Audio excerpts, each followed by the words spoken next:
अध्यात्म का साधक जब साधना के पथ पर चलता है तो अनेक प्रश्न उसे आ घेरते हैं। उन्हीं प्रश्नों में से एक है कि आत्मा क्या है, शास्त्रों में इसका वर्णन कैसा है। अनेक महापुरुषों ने इस विषय में इंगित किया है, बताया है। साधक के इस प्रश्न को समाधान की दिशा दिखाने के लिए स्वामी विवेकानंद जी के अमेरिका में दिए गए व्याख्यान के आत्मा संबंधित अंशों को आपके समक्ष प्रस्तुत करते हैं। आशा करते हैं इससे आपकी साधना में स्पष्टता आएगी। आत्मा संबंधित स्वामी विवेकानंद जी के व्याख्यान के कुछ अंश आपके समक्ष प्रस्तुत हैं। भारत में प्रचलित इन विभिन्न मतों को मोटे तौर पर दो भागों में विभाजित किया जा सकता है, एक आस्तिक, दूसरा नास्तिक। जो मत हिंदू ग्रंथ वेदों को सत्य शाश्वत प्रकाश मानते हैं उन्हें आस्तिक कहते हैं, और जो वेदों को न मानकर अन्य प्रमाणों पर आधारित हैं उन्हें भारत में नास्तिक कहते हैं। आधुनिक नास्तिक हिंदू मतों में दो प्रमुख हैं, बौद्ध और जैन। आस्तिक मतावलंबी कोई कहते हैं कि शास्त्र हमारी बुद्धि से अधिक प्रामाणिक हैं, जबकि दूसरे मानते हैं कि शास्त्रों में केवल बुद्धि सम्मत अंश को ही स्वीकार करना चाहिए, शेष को छोड़ देना चाहिए। अब आस्तिक मतों की भी फिर तीन शाखाएं हैं, सांख्य, न्याय और मीमांसा। इनमें से पहली दो शाखाएं किसी संप्रदाय की स्थापना करने में सफल न हो सकी, यद्यपि दर्शन के रूप में उनका अस्तित्व है। एकमात्र संप्रदाय जो अभी भारत में प्रायः सर्वत्र प्रचलित है वह है उत्तर मीमांसा अथवा वेदांत। इस दर्शन को वेदांत कहते हैं। भारतीय दर्शन की समस्त शाखाएं वेदांत यानी उपनिषदों से ही निकली हैं, किंतु अद्वैतवादियों ने यह नाम खासकर अपने लिए रख लिया, क्योंकि वे अपने संपूर्ण धर्म ज्ञान तथा दर्शन को एकमात्र वेदांत पर ही आधारित करना चाहते थे। आगे चलकर वेदांत ने प्राधान्य प्राप्त किया और भारत में अब जो अनेक संप्रदाय हैं वे किसी न किसी रूप में उसी की शाखाएं हैं। फिर भी ये विभिन्न शाखाएं अपने विचारों में एक मत नहीं हैं। हम देखते हैं कि वेदांतियों के तीन प्रमुख भेद हैं, पर एक विषय पर सभी सहमत हैं। वह यह है कि ईश्वर के अस्तित्व में सभी विश्वास करते हैं। सभी वेदांती यह भी मानते हैं कि वेद शाश्वत आप्त वाक्य है, यद्यपि उनका ऐसा मानना उस तरह का नहीं जिस तरह ईसाई अथवा मुसलमान लोग अपने अपने धर्म ग्रंथों के बारे में मानते हैं। वे अपने ढंग से ऐसा मानते हैं। उनका कहना है कि वेदों में ईश्वर संबंधी ज्ञान सन्निहित है, और चूंकि ईश्वर चिरंतन है अतः उसका ज्ञान भी शाश्वत रूप से उसके साथ है, अतः वेद भी शाश्वत है। दूसरी बात जो सभी वेदांती मानते हैं वह है सृष्टि संबंधी चक्रीय सिद्धांत। सब यह मानते हैं कि सृष्टि चक्रों या कल्पों में होती है। संपूर्ण सृष्टि का आगम और विलय होता है। आरंभ होने के बाद सृष्टि क्रमशः स्थूलतर रूप लेती जाती है और एक अपरिमेय अवधि के पश्चात पुनः सूक्ष्मतर रूप में बदलना शुरू होती है और अंत में विघटित होकर विलीन हो जाती है। इसके बाद विराम का समय आता है। सृष्टि का फिर उद्भव होता है और फिर इसी क्रम की आवृत्ति होती रहती है। ये लोग दो तत्वों को स्वतः प्रमाणित मानते हैं। एक को आकाश कहते हैं जो वैज्ञानिकों के ईथर से मिलता जुलता है, और दूसरे को प्राण कहते हैं जो एक प्रकार की शक्ति है। प्राण के विषय में इनका कहना है कि इसके कंपन से विश्व की उत्पत्ति होती है। जब सृष्टि चक्र का विराम होता है तो व्यक्त प्रकृति क्रमशः सूक्ष्मतर होते होते आकाश तत्व के रूप में विघटित होती जाती है, जिसे हम न देख सकते हैं और न अनुभव ही कर सकते हैं, किंतु इसी से पुनः समस्त वस्तुएं उत्पन्न होती हैं। प्रकृति में हम जितनी शक्तियां देखते हैं, जैसे गुरुत्वाकर्षण, आकर्षण, विकर्षण अथवा विचार, भावना एवं स्नायुविक गतियां, सभी अंततो गत्वा विघटित होकर प्राण में परिवर्तित हो जाती हैं और प्राण का स्पंदन रुक जाता है।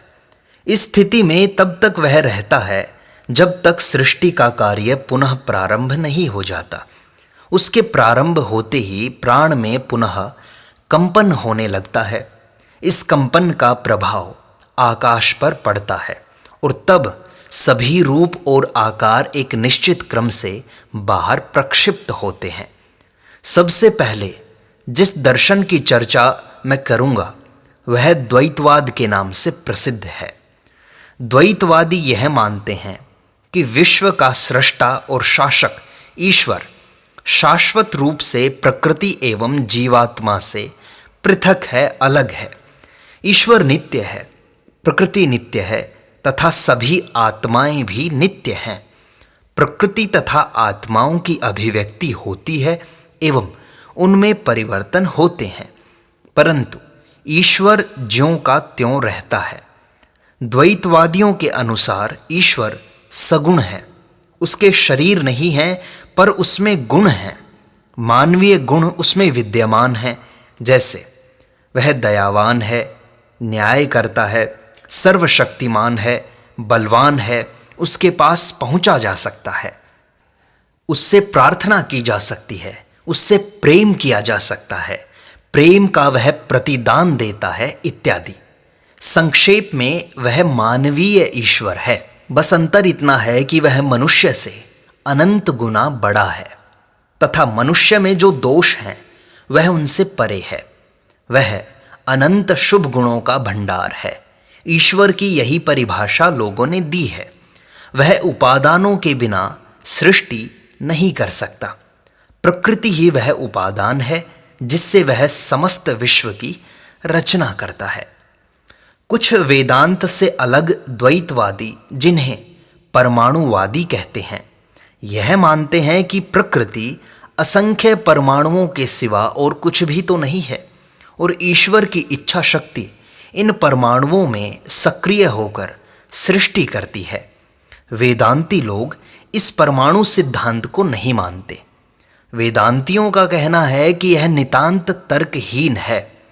अविभाज्य परमाणु रेखा गणित के बिंदुओं की तरह हैं, खंड और परिमाण रहित। किंतु ऐसी खंड और परिमाण रहित वस्तु को अगर असंख्य बार गुणा किया जाए तो भी वह ज्यों की त्यों रहेगी। फिर कोई वस्तु जिसके अवयव नहीं, ऐसी वस्तु का निर्माण नहीं कर सकती जिसके विभिन्न अवयव हों। चाहे जितने भी शून्य इकट्ठे हो जाएं, उनसे कोई पूर्ण संख्या नहीं बन सकती। इसलिए अगर ये परमाणु अविभाज्य हैं तथा परिमाण रहित हैं तो इनसे विश्व की सृष्टि सर्वथा असंभव है। अतएव वेदांती द्वैतवादी अविभेद्य प्रकृति में विश्वास करते हैं जिससे ईश्वर सृष्टि की रचना करता है।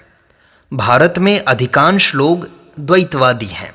मानव प्रकृति सामान्यतः इससे अधिक उच्च कल्पना नहीं कर सकती। हम देखते हैं कि संसार में धर्म में विश्वास रखने वालों में 90% लोग द्वैतवादी ही हैं। यूरोप तथा एशिया के सभी धर्म द्वैतवादी हैं। वैसा होने के लिए ये विवश हैं, कारण सामान्य मनुष्य उस वस्तु की कल्पना नहीं कर सकता जो मूर्त न हो। इसलिए स्वभावतः वह उस वस्तु से चिपकना चाहता है जो उसकी बुद्धि की पकड़ में आती है। तात्पर्य यह है कि वह उच्च आध्यात्मिक भावनाओं को तभी समझ सकता है जब वे उसके स्तर पर नीचे आ जाएं। वह सूक्ष्म भावों को स्थूल रूप में ही ग्रहण कर सकता है। संपूर्ण विश्व में सर्वसाधारण का यही धर्म है। वे एक ऐसे ईश्वर में विश्वास करते हैं जो उनसे पूर्णतया पृथक, मानो एक बड़ा राजा, एक अत्यंत बलिष्ठ सम्राट हो। साथ ही वे उसे पृथ्वी पर अनेक राजाओं की अपेक्षा अधिक पवित्र मानते हैं। उसे समस्त दुर्गुणों से मुक्त मानते हैं, समस्त सद्गुणों का आधार बना देते हैं। जैसे कहीं अशुभ के बिना शुभ और अंधकार के बिना प्रकाश संभव हो। सभी द्वैतवादी सिद्धांतों के साथ पहली कठिनाई यह है कि असंख्य सद्गुणों के भंडार, न्यायी तथा दयालु ईश्वर के राज्य में इतने कष्ट कैसे हो सकते हैं। यह प्रश्न हर द्वैतवादी धर्म के समक्ष है, पर हिंदुओं ने कभी भी इसे सुलझाने के लिए शैतान की कल्पना नहीं की। हिंदुओं ने एकमत होकर स्वयं मनुष्य को ही दोषी माना और उनके लिए ऐसा मानना आसान भी था। क्यों? इसलिए कि जैसा मैंने तुमसे अभी कहा, उन्होंने नहीं माना कि आत्मा की सृष्टि शून्य से हुई। इस जीवन में हम देखते हैं कि हम अपने भविष्य का निर्माण कर सकते हैं। हम में से प्रत्येक हर रोज अगले दिन के निर्माण में लगा रहता है। आज हम कल के भाग्य को निश्चित करते हैं, कल परसों के, और इसी तरह यह क्रम चलता रहता है। इसलिए इस तर्क को यदि हम पीछे की ओर ले चलें तो भी यह पूर्णतः युक्ति संगत होगा। अगर हम अपने ही कर्मों से भविष्य को निश्चित करते हैं तो यही तर्क हम अतीत के लिए भी क्यों न लागू करें। अगर किसी अनंत श्रृंखला की कुछ कड़ियों की पुनरावृत्ति होते हम बारंबार देखें तो कड़ियों के इन समूहों के आधार पर हम समूची श्रृंखला की भी व्याख्या कर सकते हैं। इसी तरह इस अनंत काल के कुछ भाग को लेकर अगर हम इसकी व्याख्या कर सकें और समझ सकें तो यही व्याख्या समय की समूची अनंत श्रृंखला के लिए भी सत्य होगी। यदि यह सत्य हो तो प्रकृति सर्वत्र एक रूप है, तो काल की संपूर्ण श्रृंखला पर यह व्याख्या लागू होगी। अगर यह सत्य है कि इस छोटी सी अवधि में हम अपने भविष्य का निर्माण करते हैं, और अगर यह सत्य है कि हर कार्य के लिए कारण अपेक्षित है, तो यह भी सत्य है कि हमारा वर्तमान हमारे संपूर्ण अतीत का परिणाम है। इसलिए फिर यह भी सिद्ध होता है कि मनुष्य के भाग्य के निर्माण के लिए मनुष्य के सिवा और किसी की जरूरत नहीं है। यहाँ जो कुछ भी अशुभ दिखाई देता है उसके कारण तो मनुष्य ही हैं। हम लोग ही सारे पापों की जड़ हैं, और जिस तरह हम यह देखते हैं कि पापों का परिणाम दुखप्रद होता है, उसी तरह यह भी अनुमान किया जा सकता है कि आज जितने कष्ट देखने को मिलते हैं उन सब के मूल में वे पाप हैं जिन्हें मनुष्य ने अतीत में किया है। इसलिए इस सिद्धांत के अनुसार मनुष्य ही उत्तरदायी है। ईश्वर पर दोष नहीं लगाया जा सकता। वह जो चिरंतन परम दयालु पिता है दोषी नहीं माना जा सकता। हम जो बोते हैं वही काटते हैं। द्वैतवादियों का एक दूसरा विचित्र सिद्धांत यह है कि सभी आत्माएं कभी न कभी मोक्ष को प्राप्त कर ही लेंगी, कोई भी छूटेगी नहीं।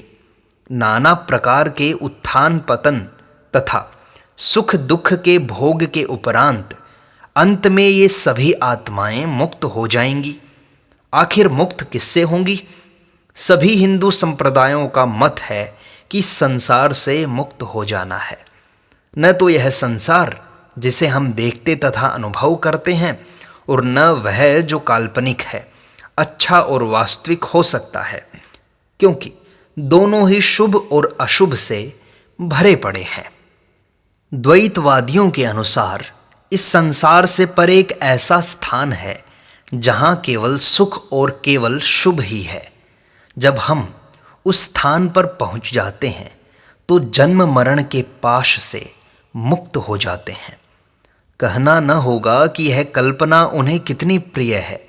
वहाँ न तो कोई व्याधि होगी न मृत्यु, वहाँ शाश्वत सुख होगा और सदा वे ईश्वर के समक्ष रहते हुए परमानंद का अनुभव करते रहेंगे। उनका विश्वास है कि सभी प्राणी कीट से लेकर देवदूत और देवता कभी न कभी उस लोक में पहुँचेंगे ही जहाँ दुख का लेश भी नहीं होगा, किंतु अपने इस जगत का कभी अंत नहीं होगा।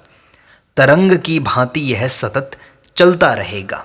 निरंतर परिवर्तित होते रहने के बावजूद इसका कभी अंत नहीं होगा।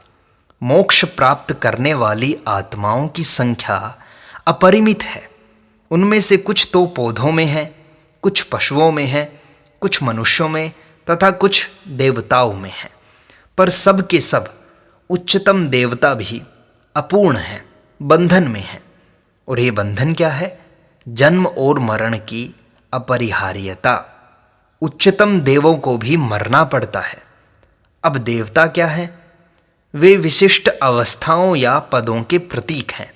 उदाहरण के लिए इंद्र जो देवताओं का राजा है, एक पद विशेष का प्रतीक है। कोई अत्यंत उच्च आत्मा इस कल्प में उस पद पर विराजमान है और इस कल्प के बाद वह पुनः मनुष्य के रूप में पृथ्वी पर अवतरित होगी और इस कल्प में जो दूसरी उच्चतम आत्मा होगी वह उस पद पर जाकर आसीन होगी। ठीक यही बात अन्य सभी देवताओं के बारे में भी है। वे विशिष्ट पदों के प्रतीक हैं जिन पर एक के बाद एक करोड़ों आत्माओं ने काम किया है और वहां से उतरकर मनुष्य का जन्म लिया है। जो मनुष्य फल की आकांक्षा से इस लोक में परोपकार तथा अच्छे काम करते हैं और स्वर्ग तथा यश की प्राप्ति की आशा करते हैं, वे मरने पर देवता बनकर अपने किए हुए फल को भोगते हैं। किंतु यह मोक्ष नहीं है। मोक्ष फल की आशा रखने से नहीं मिलता। मनुष्य जिस किसी भी चीज की आकांक्षा करता है, ईश्वर उसे वह देता है। आदमी शक्ति चाहता है, पद चाहता है, देवताओं की भांति सुख चाहता है। उसकी इच्छाएं तो पूरी हो जाती हैं, पर उसके कर्म का कोई शाश्वत फल नहीं मिलता। एक निश्चित अवधि के बाद उसके पुण्य का प्रभाव समाप्त हो जाता है। चाहे वह अवधि कितनी ही लंबी क्यों न हो, उसके समाप्त होने पर उसका प्रभाव समाप्त हो जाएगा और तब वे देवता पुनः मनुष्य हो जाएंगे और उन्हें मोक्ष प्राप्ति का दूसरा अवसर मिलेगा। निम्न कोटि के पशु क्रमशः मनुष्यत्व की ओर बढ़ेंगे, फिर देवत्व की ओर और फिर शायद पुनः मनुष्य बनेंगे अथवा पशु हो जाएंगे। यह क्रम तब तक चलता रहेगा जब तक ये वासना से रहित नहीं हो जाते, जीवन की तृष्णा नहीं छोड़ देते, मैं और मेरा के मोह से मुक्त नहीं हो जाते। यह मैं और मेरा ही संसार के पापों का मूल है। अब अगर तुम किसी द्वैतवादी से पूछो कि क्या तुम्हारा बच्चा तुम्हारा है, तो वह फौरन कहेगा कि यह तो ईश्वर का है, मेरी संपत्ति मेरी नहीं है बल्कि ईश्वर की है, सब कुछ ईश्वर का है। ऐसा ही मानना चाहिए। भारत में ये द्वैतवादी पक्के निरामिष तथा अहिंसावादी हैं, किंतु उनके ये विचार बौद्ध लोगों के विचारों से भिन्न हैं। अगर तुम किसी बौद्ध से पूछो आप क्यों अहिंसा का उपदेश देते हो, तो उत्तर देगा हमें किसी के प्राण लेने का अधिकार नहीं है। किंतु अगर तुम किसी द्वैतवादी से पूछो कि आप जीव हिंसा क्यों नहीं करते, तो वह कहेगा क्योंकि सभी जीव तो ईश्वर के हैं। इस तरह द्वैतवादी मानते हैं कि मैं और मेरा का प्रयोग केवल ईश्वर के संबंध में ही करना चाहिए। मैं का संबोधन केवल वही कर सकता है और सारी चीज़ें उसी की हैं। जब मनुष्य इस स्तर पर पहुंच जाए कि मैं और मेरे का भाव उसमें न रहे, सारी चीज़ों को ईश्वरीय मानने लगे, हर प्राणी से प्रेम करने लगे और किसी पशु के लिए भी अपना जीवन देने के लिए तैयार रहे, और ये सारे भाव बिना किसी प्रतिफल की आकांक्षा से हों, तो उसका हृदय स्वतः पवित्र हो जाएगा तथा उस पवित्र हृदय में ईश्वर के प्रति प्रेम उत्पन्न होगा। ईश्वर ही सभी आत्माओं के आकर्षण का केंद्र है। द्वैतवादी लोग कहते हैं अगर कोई सुई मिट्टी से ढकी हो तो उस पर चुंबक का प्रभाव नहीं होगा, पर ज्यों ही उस पर से मिट्टी को हटा दिया जाए त्यों ही वह चुंबक की ओर आकृष्ट हो जाएगी। ईश्वर चुंबक है और मनुष्य की आत्मा सुई। पाप रूपी मल इसको ढके रहता है। जैसे ही कोई आत्मा इस मल से रहित हो जाती है, वैसे ही प्राकृतिक आकर्षण से वह ईश्वर के पास चली जाती है और सनातन रूप से उसके साथ रहने लगती है। यद्यपि उसका ईश्वर से कभी तादात्म्य नहीं होता। पूर्ण आत्मा अपनी इच्छा के अनुरूप कोई भी रूप ग्रहण कर सकती है। अगर वह चाहे तो सैकड़ों शरीर धारण कर सकती है और चाहे तो वह एक भी नहीं, वह लगभग सर्वशक्तिमान हो जाती है। अंतर केवल इतना रहता है कि वह सृष्टि नहीं कर सकती। सृष्टि करने की शक्ति केवल ईश्वर की है। चाहे कोई कितना भी पूर्ण क्यों न हो, वह विश्व नियंता नहीं हो सकता। यह काम केवल ईश्वर ही कर सकता है। किंतु जो आत्माएं पूर्ण हो जाती हैं, वे सभी सदा आनंद से ईश्वर के साथ रहती हैं। द्वैतवादी लोगों की यह धारणा बनी हुई है। ये द्वैतवादी और भी मत का प्रचार करते हैं, जैसे प्रभु मुझे यह दो, मुझे वह दो। ईश्वर से इस तरह की प्रार्थना करने पर इन लोगों को आपत्ति है। ये समझते हैं कि ऐसा नहीं करना चाहिए। अगर किसी मनुष्य को जगत की कोई वस्तु मांगनी है तो वह ईश्वर से निम्नतर जीवों से, इन देवताओं, देवदूतों अथवा पूर्ण आत्माओं में से किसी से मांगे। ईश्वर केवल प्रेम के लिए है। यह तो निंदनीय बात है कि हम ईश्वर से भी मुझे यह दो वह दो ऐसा निवेदन करते हैं। इसलिए द्वैतवादी कहते हैं कि मनुष्य अपनी वासनाओं की पूर्ति तो निम्न कोटि के देवताओं को प्रसन्न करके कर ले, पर वह अगर मोक्ष चाहता है तो उसे ईश्वर की पूजा करनी होगी। भारतवर्ष में सर्वसाधारण का यही धर्म है। असली वेदांत दर्शन विशिष्ट अद्वैत से प्रारंभ होता है। इस संप्रदाय का कहना है कि कार्य कभी कारण से भिन्न नहीं होता। कारण ही परिवर्तित रूप में कार्य बनकर आता है। अगर सृष्टि कार्य है और ईश्वर कारण, तो ईश्वर और सृष्टि दो नहीं है। वे अपना तर्क इस तरह प्रारंभ करते हैं कि ईश्वर ही जगत का निमित्त तथा उपादान कारण है, अर्थात इस सृष्टि का ईश्वर ही स्वयं करता है। वही इसका उपादान भी है जिससे संपूर्ण प्रकृति प्रक्षिप्त हुई है। तुम्हारी भाषा में जो क्रिएशन शब्द है, वस्तुतः संस्कृत में उसका समानार्थक शब्द नहीं है, क्योंकि भारत में कोई ऐसा संप्रदाय नहीं जो पाश्चात्य लोगों की तरह यह मानता हो कि प्रकृति की स्थापना शून्य से हुई है। हो सकता है आरंभ में कुछ लोग ऐसा मानते भी रहे हों, पर शीघ्र ही उन्हें निरुत्तर कर दिया गया होगा। मेरी जानकारी में आज कोई भी ऐसा संप्रदाय नहीं है जो इस धारणा में विश्वास करता हो। सृष्टि से हम लोगों का तात्पर्य है किसी ऐसी वस्तु का प्रक्षेपण जो पहले से ही हो। इस संप्रदाय के अनुसार तो सारा विश्व स्वयं ईश्वर ही है। विश्व के लिए वही उपादान है। वेदों में हम पढ़ते हैं, जिस तरह मकड़ी अपने ही शरीर से तंतुओं को निकालती है, उसी तरह यह सारा विश्व भी ईश्वर से पैदा हुआ है। अब अगर कार्य कारण का ही दूसरा रूप है तो प्रश्न उठता है, ईश्वर जो चेतन और शाश्वत ज्ञान रूप है, किस तरह इस भौतिक स्थूल और अचेतन जगत का कारण हो सकता है? अगर कारण परम शुद्ध और पूर्ण हो तो कार्य अन्यथा कैसे हो सकता है? ये विशिष्ट अद्वैतवादी क्या कहते हैं? उनका एक विचित्र सिद्धांत है। उनका कहना है कि ईश्वर, प्रकृति एवं आत्मा एक हैं। ईश्वर मानो जीव है और प्रकृति तथा आत्मा उसके शरीर हैं। जिस तरह मेरे एक शरीर तथा एक आत्मा है, ठीक उसी तरह संपूर्ण विश्व एवं सारी आत्माएं ईश्वर के शरीर हैं और ईश्वर सारी आत्माओं की आत्मा है। इस तरह ईश्वर विश्व का उपादान कारण है। शरीर परिवर्तित हो सकता है, तरुण या वृद्ध, सबल या दुर्बल हो सकता है, किंतु इससे आत्मा पर कोई प्रभाव नहीं पड़ता। एक ही शाश्वत सत्ता शरीर के माध्यम से सदा अभिव्यक्त होती है। शरीर आता जाता रहता है, पर आत्मा कभी परिवर्तित नहीं होती।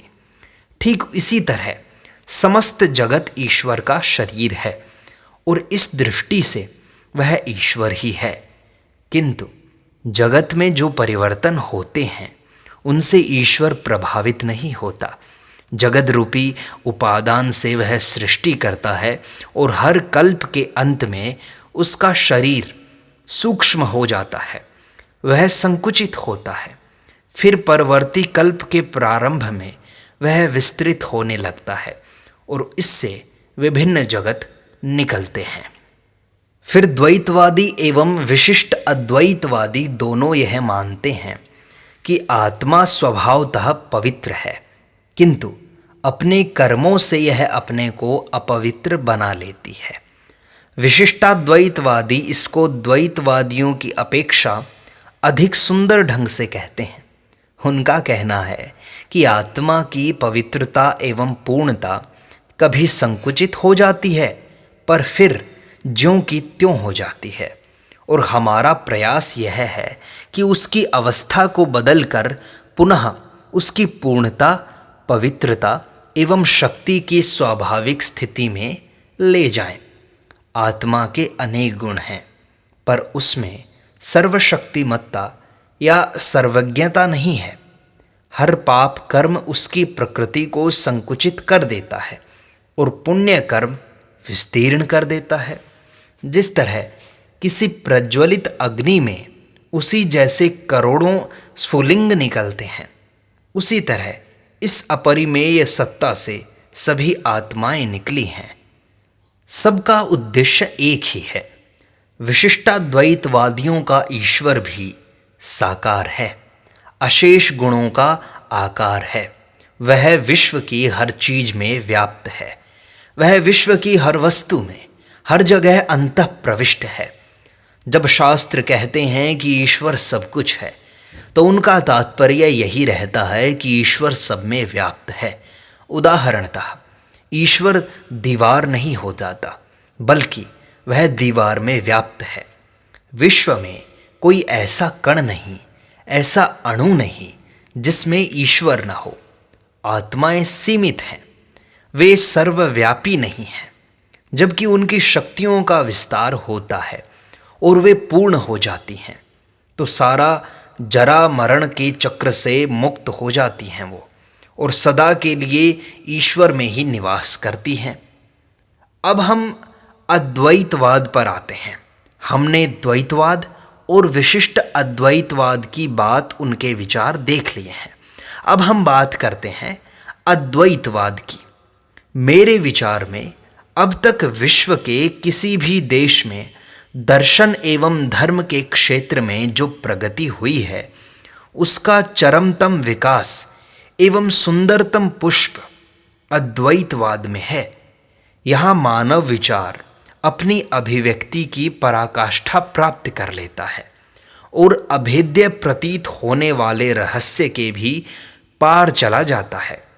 यह है वेदांत का अद्वैतवाद। अपनी दुरूहता और अतिशय उत्कृष्टता के कारण यह जन समुदाय का धर्म नहीं बन पाया, क्योंकि कठिन है। पिछले 3000 सालों में जहां इसका एक छत्र शासन रहा है, जो इसका जन्म स्थान है, उस भारत में भी यह सर्वसाधारण तक पहुंचने में असमर्थ ही रहा। आगे चलकर हम देखेंगे कि संसार के श्रेष्ठ विचारशील व्यक्तियों को भी इसको समझने में कठिनाई होती रही है। हमने अपने आप को इतना दुर्बल बना लिया है, इतना नीचे गिरा लिया है। हम बातें चाहें बड़ी बड़ी कर लें, पर सत्य तो यह है कि स्वभावतः हम किसी दूसरे का सहारा चाहते हैं। हमारी दशा उन छोटे और कमजोर पौधों की तरह है जो किसी सहारे की तलाश में रहते हैं। कितनी ही बार लोगों ने मुझसे कहा कि एक नया सुखकर धर्म लेकर आओ। कुछ ही लोग हैं जो सत्य की जिज्ञासा करते हैं, उससे भी कम सत्य को जानने का साहस करते हैं, और सबसे कम सत्य को जानकर हर प्रकार से उसको कार्य रूप में परिणत करते हैं। यह उनका दोष नहीं, बल्कि उनके मस्तिष्क का दोष है। हर नया विचार, खासकर उच्च कोटि का, लोगों को अस्त व्यस्त कर देता है, उनके मस्तिष्क में नया मार्ग बनाने लगता है और उनके संतुलन को नष्ट कर देता है। साधारणतः लोग अपने इर्द गिर्द के वातावरण में रमे रहते हैं और इससे ऊपर उठने के लिए उन्हें प्राचीन अंधविश्वासों, वंशानुगत अंधविश्वासों, वर्ग, नगर, देश के अंधविश्वासों तथा इस सब पृष्ठभूमि में चलते हुए मानव प्रकृति में सन्निहित अंधविश्वासों की विशाल राशि पर विजय प्राप्त करनी होती है। फिर भी कुछ ऐसे वीर हैं संसार में जो सत्य को जानने का साहस करते हैं, जो उसे धारण करने तथा अंत तक उसका पालन करने का साहस करते हैं। अद्वैतवादी लोगों का क्या कहना है? उनका कहना है कि अगर ईश्वर है तो वह सृष्टि का निमित्त तथा उपादान कारण दोनों है। वह केवल सृष्टा नहीं अपितु सृष्टि भी है। वह स्वयं ही विश्व है। पर यह कैसे संभव है? शुद्ध चित्त स्वरूप ईश्वर विश्व में कैसे परिणत हुआ है? हाँ, ऐसा ही प्रतीत होता है। जिसे अज्ञानी लोग विश्व कहते हैं, वस्तुतः उसका अस्तित्व है ही नहीं। तब तुम और मैं और ये सारी चीजें जिन्हें हम देखते हैं, ये क्या है? मात्र आत्मसम्मोहन। सत्ता केवल एक है, वह अनादि है, अनंत है और शाश्वत शिव स्वरूप है। उस सत्ता में ही हम ये सारे सपने देखते हैं। एक आत्मा ही है जो इन सारी चीज़ों से परे है, अपरिमेय है, जो ज्ञात से तथा ज्ञेय से दोनों से परे है। हम उसी में तथा उसी के माध्यम से विश्व को देखते हैं। एकमात्र सत्य वही है। वही यह मेज है, दर्शक है, दीवार है, सब कुछ वही है, पर नाम और रूप से रहित है। मेज में से नाम और रूप को हटा दो, जो बचेगा वही वह सत्ता है। वेदांती लोग उस सत्ता में लिंग भेद नहीं मानते। लिंग तो मानव मस्तिष्क से उत्पन्न एक कल्पना, एक भ्रम है। आत्मा का कोई लिंग नहीं। जो लोग भ्रम में हैं, जो पशु के सदृश हो गए हैं, वे पुरुष या स्त्री को देखते हैं, किंतु जो जीते जागते देवता हैं, वे नर या नारी में अंतर नहीं जानते। जो सारी चीज़ों से ऊपर उठ चुके हैं, उसके लिए नर नारी में भेद की भावना कैसे रह सकती है? हर व्यक्ति, हर वस्तु शुद्ध आत्मा है, जो पवित्र है, लिंगहीन है तथा शाश्वत शिव है। नाम, रूप और शरीर ही जो भौतिक हैं, सारी भिन्नताओं के कारण हैं। अगर तुम नाम और रूप के अंतर को हटा दो तो सारा विश्व एक है। दो की सत्ता नहीं है, बल्कि सर्वत्र एक ही है। तुम और मैं एक हैं। न तो प्रकृति है, न ईश्वर है, न विश्व है, बस एक अपरिमेय सत्ता है, जिससे नाम और रूप के आधार पर ये तीनों बने हैं। ज्ञाता को कैसे जाना जा सकता है? वह नहीं जाना जा सकता। तुम अपने आप को कैसे देख सकते हो? तुम अपने को प्रतिबिंबित भर कर सकते हो। इस तरह यह सारा विश्व एक शाश्वत सत्ता आत्मा है, उसकी प्रतिछाया मात्र है। और चूंकि छाया अच्छे या बुरे प्रतिफलक पर पड़ती है, इसलिए तद अनुरूप अच्छे या बुरे बिंब बनते हैं। अगर कोई व्यक्ति हत्यारा है तो उसमें प्रतिफलक बुरा है, न कि आत्मा बुरी है। दूसरी ओर अगर कोई साधु है तो उसमें प्रतिफलक शुद्ध है। आत्मा तो स्वरूपतः शुद्ध है। एक वही सत्ता है जो कीट से लेकर पूर्णतया विकसित प्राणी में प्रतिबिंबित होती है। इस तरह यह संपूर्ण विश्व एक एकत्व है, एक सत्ता है, भौतिक, मानसिक, नैतिक, आध्यात्मिक, हर दृष्टि से। इस एक सत्ता को ही हम विभिन्न रूपों में देख सकते हैं। अपने मन तक सीमित रख लिया है हमने, उसे ऐसा लगता है कि यह संसार मनुष्यों का है, किंतु जो चेतना के उच्चतर स्तर पर है उसे यह संसार स्वर्ग सा दिखता है। वस्तुतः एक ही सत्ता या अखिल आत्मा ब्रह्मांड में व्याप्त है।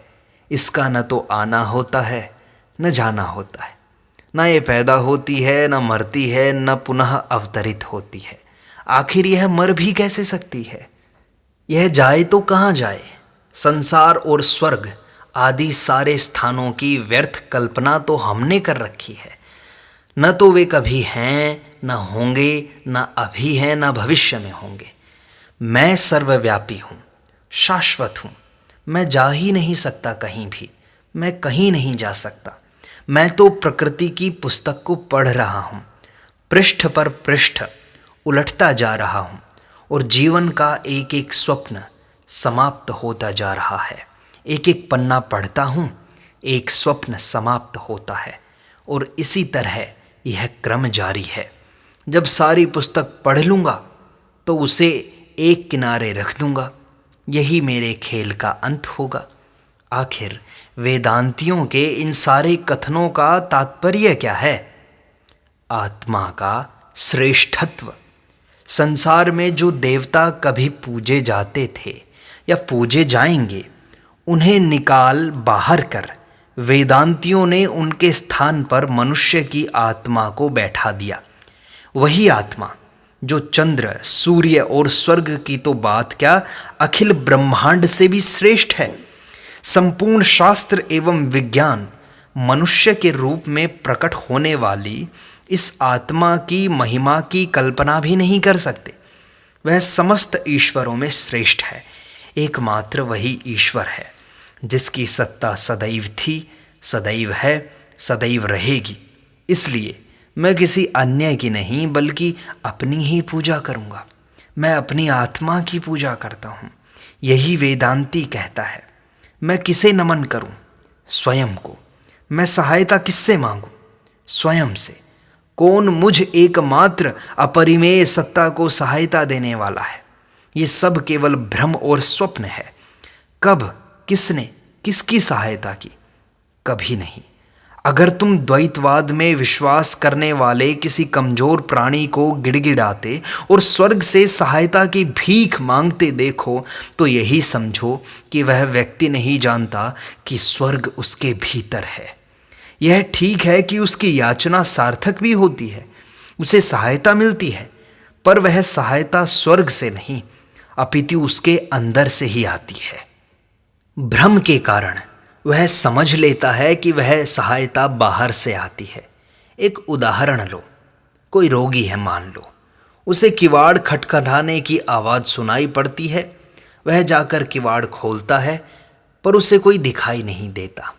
वह लौटकर आ जाता है, पर फिर खटखटाहट होती है और वह जाकर दरवाज़ा खोलता है पर कोई नहीं दिखाई देता।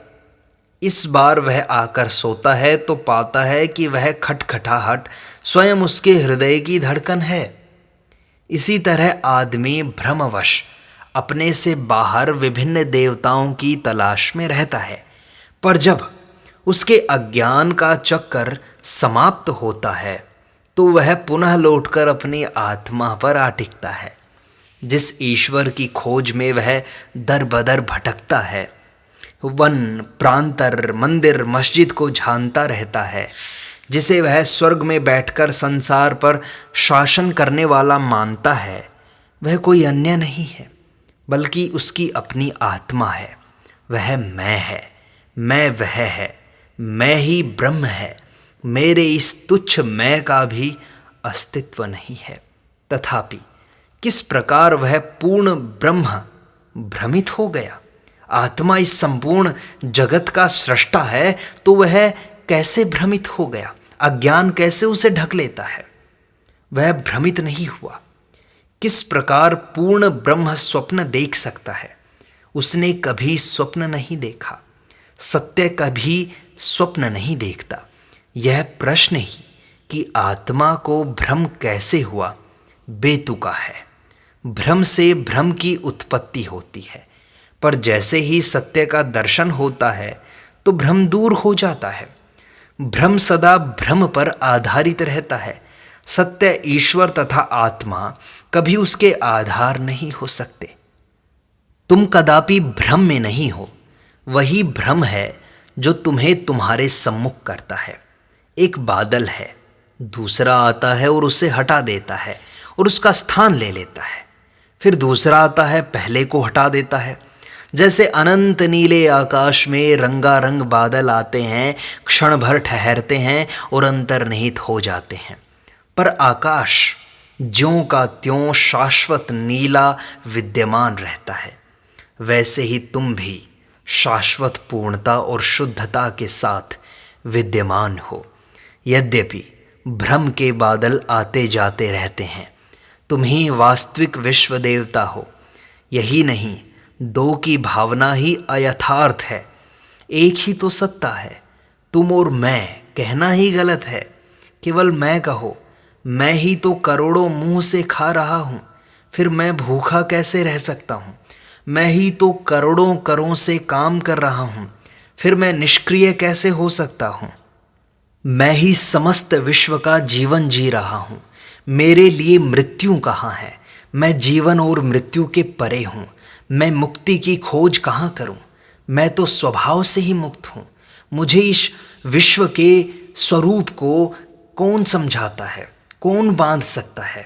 संसार के धर्म ग्रंथ मानो छोटे छोटे नक्शे हैं जो मेरी महिमा को, मुझ अनंत विस्तारी सत्ता को चित्रित करने का प्रयास करते हैं। ये पुस्तकें मेरे लिए क्या हैं? अद्वैतवादी लोग इस प्रकार कहते हैं। सत्य को जान लो और क्षण भर में मुक्त हो जाओ। सारा अज्ञान भाग जाएगा। जब एक बार मनुष्य विश्व की अनंत सत्ता से अपने को एक कर लेता है, जब विश्व की सारी पृथकता विनष्ट हो जाती है, जब सारे देवता, देवदूत, नर नारी, पशु पौधे उस एकत्व में विलीन हो जाते हैं, तब कोई भय नहीं रहता। क्या मैं अपने आप को चोट पहुंचा सकता हूं? अपने आप को मार सकता हूं? अपने आप को आघात पहुंचा सकता हूं? डरना किससे है?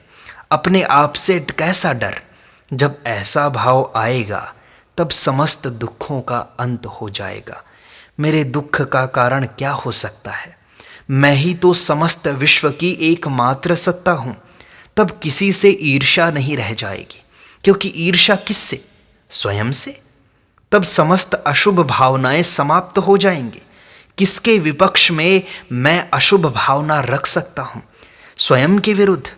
विश्व में मेरे सिवा और है कौन?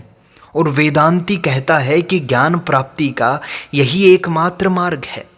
विभेद के भाव को नष्ट कर डालो। यह अंधविश्वास है कि विविधता का अस्तित्व है, इसे समाप्त कर डालो। जो अनेकता में एकता का दर्शन करता है, जो इस अचेतन जड़ पिंड में ही एक ही चेतना का अनुभव करता है, जो छायाओं के जगत में सत्य को ग्रहण कर पाता है, केवल उसी मनुष्य को शाश्वत शांति मिल सकती है और किसी को नहीं, और कभी भी नहीं।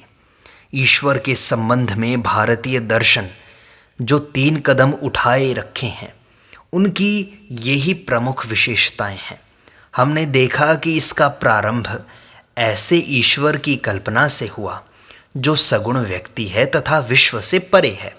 यह दर्शन बृहद ब्रह्मांड से सूक्ष्म ब्रह्मांड ईश्वर तक आया, जिसे विश्व में अंतर्व्याप्त माना गया और अंत में आत्मा ही को परमात्मा मानकर संपूर्ण विश्व में एक सत्ता की अभिव्यक्ति को स्वीकार कर लिया गया।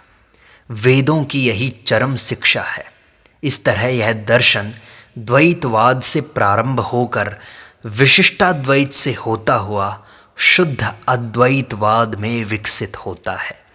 हम जानते हैं कि संसार में बहुत कम लोग हैं जो इस अंतिम अवस्था तक आ सकते हैं या इसमें विश्वास करने का साहस रख सकते हैं। इसे व्यवहार में लाने वाले तो उससे भी विरल हैं। फिर भी इतना तो स्पष्ट है कि संपूर्ण नीति शास्त्र और आध्यात्मिकता का रहस्य यही है।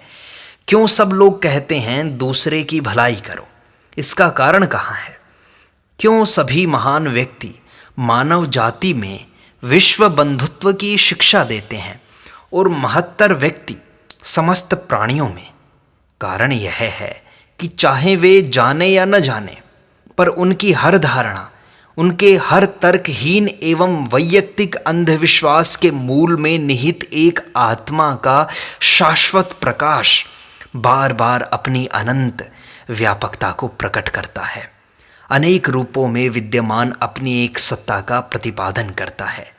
फिर भारतीय दर्शन अपनी चरम अवस्था पर पहुंचकर विश्व की यों व्याख्या करता है, विश्व एक ही है, पर इंद्रियों को यह भौतिक लगता है, बुद्धि को आत्माओं का संग्रह दिखता है और आध्यात्मिक दृष्टि से ईश्वर के रूप में प्रकट होता है। उस व्यक्ति को जो अपने ऊपर पापों का पर्दा डाले रहता है, यह गर्हित लगेगा, निंदित लगेगा, किंतु जो सतत आनंद की खोज में है उसे यह स्वर्ग सा लगेगा और आध्यात्मिक रूप से पूर्णतः विकसित है, उसके लिए यह अंतर्निहित हो जाएगा, उसे केवल अपनी ही आत्मा का विस्तार प्रतीत होगा।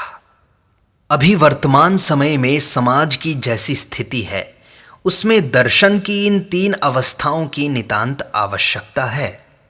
ये अवस्थाएं परस्पर एक दूसरे की विरोधी नहीं हैं, बल्कि एक दूसरे की पूरक हैं।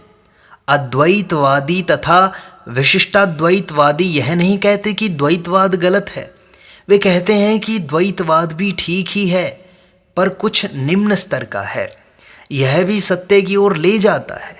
इसलिए हर व्यक्ति को अपना अपना जीवन दर्शन अपने विचारों के अनुसार निश्चित करने की स्वतंत्रता है।